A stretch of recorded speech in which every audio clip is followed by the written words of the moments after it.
about $7,000. That's what a single month of terminal leave is worth to a mid-career sergeant. Full base pay, tax-free housing, tax-free food, all still landing in the bank after the gear is basically packed. And here's the part the out-processing brief rushes past.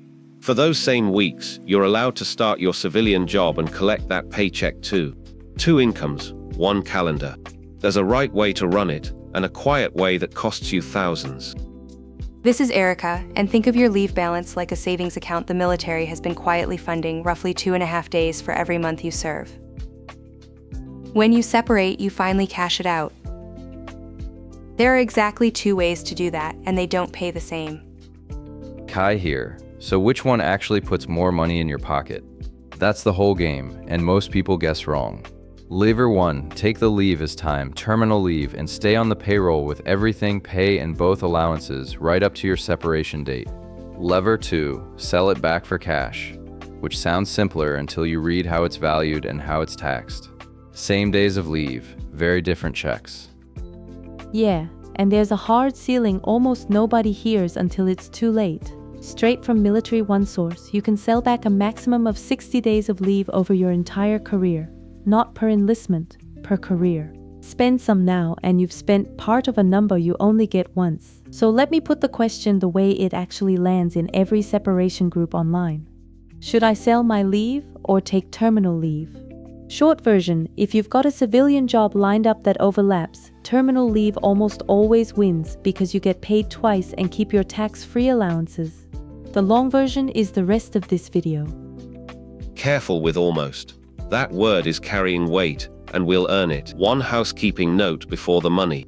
We built a free terminal leave calculator and laid out the full sellback and use or lose rules at military.professorerica.com so you can run your own numbers alongside us.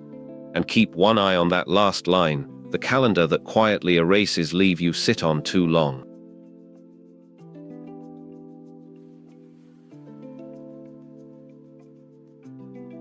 Start with terminal leave because it's the option people leave money on the table by skipping.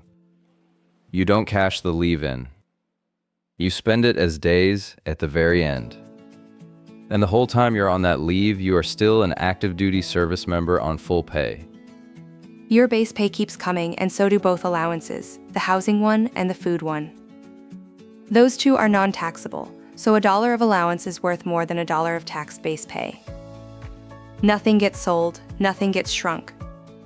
This is where the phrase paid twice stops being a slogan. You're on terminal leave, so the military pay keeps landing. Federal Law 5 U.S.C. 5534A says a member on terminal leave can take a civilian government job and draw that salary on top of the military pay and allowances. 2 paychecks, same weeks, fully legal. Wait, only a government job?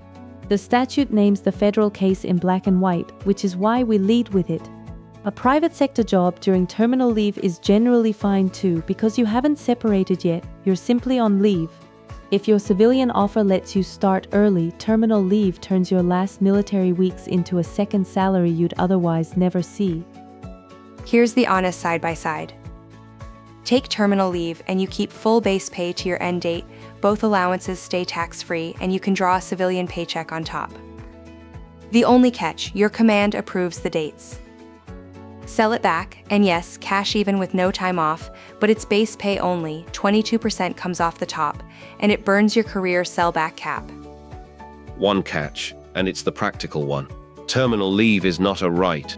Your command has to approve the dates, and mission needs come first. Ask early. The member who requests it 6 months out gets the calendar they want. The one who asks 2 weeks prior takes what's left. So terminal leave is the high-value route if you can line up the timing. Now the other lever, and why the sticker on it lies. One thing before the next part, and then we move right on. If any of this is clicking, tap that like, hit subscribe, and ring the bell for the next one. It takes a second, it costs nothing, and it helps more than you would think.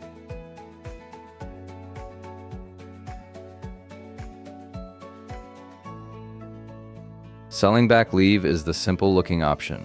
You separate, and for each day of leave you didn't use, the military cuts you a check, clean. Except the valuation is where it quietly shrinks. The exact wording matters here, so I'll quote the rule. Military One source says leave is sold back at your base pay rate and does not include any special pay or allowances. The daily rate is your base pay divided by 30.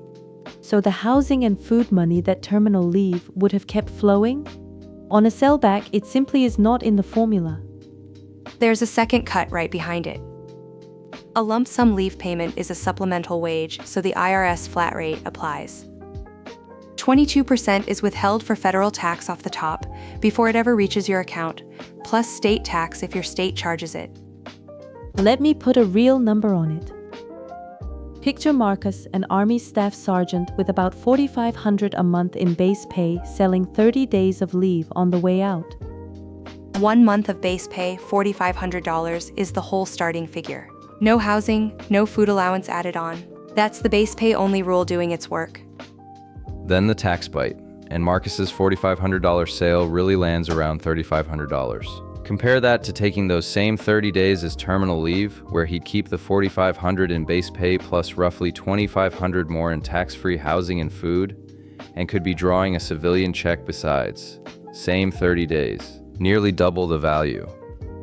It doesn't vanish into the ether either, it goes on the record. When you sell leave, it's written on your DD-214, the discharge document. Block 16, days accrued leave paid. That number is your receipt for the rest of your life. So when is selling your leave actually the smarter move? When you can't take the time.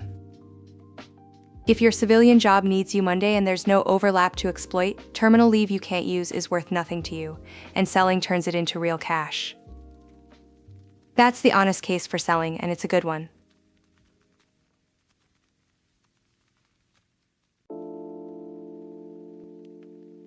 There's a third clock running under all of this, and it's the one that punishes people who hoard leave for a rainy day.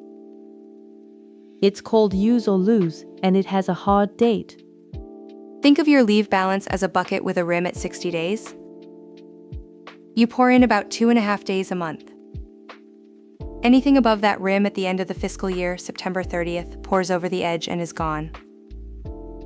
Not sold, not banked, forfeited. And your LES, the leave and earnings statement, has been showing you this every single month. Right there in the leave row, you can see your balance and a column literally labeled use, lose.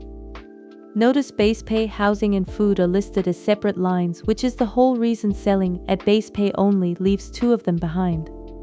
The statement has been telling you the story all along. So here's the trap that catches the good planners. You save leave for years, feeling responsible, and every October 1st the balance above 60 just evaporates. The calendar is the enemy. Isn't there a waiver for deployments? There is, and it's worth naming. It's called Special Leave Accrual. If a deployment or contingency kept you from taking leave, approved SLA can raise your combined carryover to 90 days, 60 ordinary plus 30 protected. It's relief for people the mission stopped from using their leave, not a way to just stockpile more. Now connected to the exit. Both numbers land at the same 60 for a reason you feel at separation. You can carry that many days, and you can sell that many across a whole career. Show up to out-process sitting on a big balance, and terminal leave is how you actually spend it, at full value instead of selling it thin or watching it expire. So the planning rule writes itself. Don't hoard leave to the point it spills, and don't reflexively sell it. Time it so your last stretch of service is terminal leave you actually use.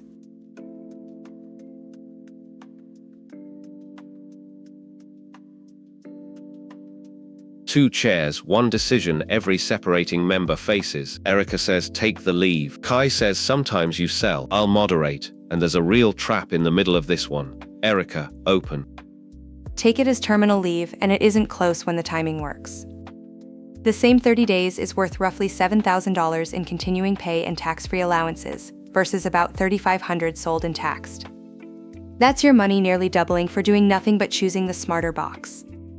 And if a civilian job overlaps, you stack a second paycheck on top. The default should be take it.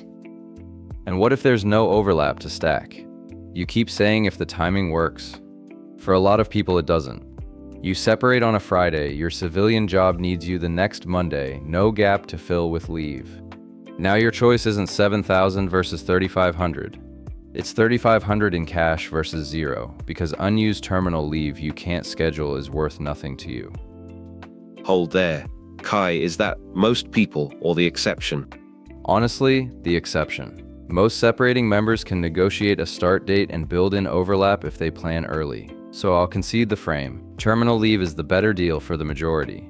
I'm defending the minority who genuinely can't take the time. And that's the concession that settles it. We're not really disagreeing. We're answering two questions. Yours is what's worth more. Mine is what's possible for this specific person. When both are open, take the leave. When only cash is possible, sell it and don't feel bad. Then here's the verdict, and here's what I'd actually do. Default to terminal leave. The sources back it plainly. You keep full pay and tax-free allowances. You can earn a civilian check at the same time, and you don't burn a day of your once-per-career sell-back cap. Sell only when you truly cannot take the time off, and then sell without regret. The tiebreaker is one honest question. Can I schedule these days? Yes, take them. No, sell them.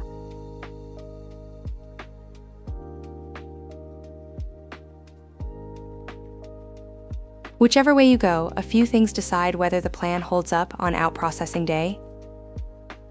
To get them exactly right, we called in someone who reads these separation rules for a living. Someone who knows military separation pay and terminal leave cold. We put the trickiest questions to her. Here's what I tell everyone heading for the door. Start with your own leave and earnings statement and know your real balance to the day. Every decision, sell or take, flows from that one number. And whatever you plan, get the terminal leave dates requested in writing and approved early. Verbal approval is not approval. What's the single most common way people lose money here? I keep assuming it's the 60-day thing, but honestly now I'm wondering if the bigger one is it actually timing? You landed on it before I could. Timing. People sell out of habit because a buddy did when they could have taken the leave and started a civilian job during it. That's leaving thousands on the table. Only sell what you truly cannot use. And the 60-day cap. Does selling early in a career come back to bite you? It can. That 60 days is a lifetime allowance. Sell 20 during a re-enlistment years ago, and you've only got 40 left to sell at separation. Most people never track it. Pull your records, know what you've already sold, and treat those remaining days like the finite resource they are. So here's the afternoon that protects you before you sign a single out-processing form. The rules shift. Confirm yours at finance before you decide. Walk away with this. Terminal leave is the default because you keep your tax-free allowances and can get paid twice. Sell only what you genuinely can't take, and never lose a day to the calendar you could have spent.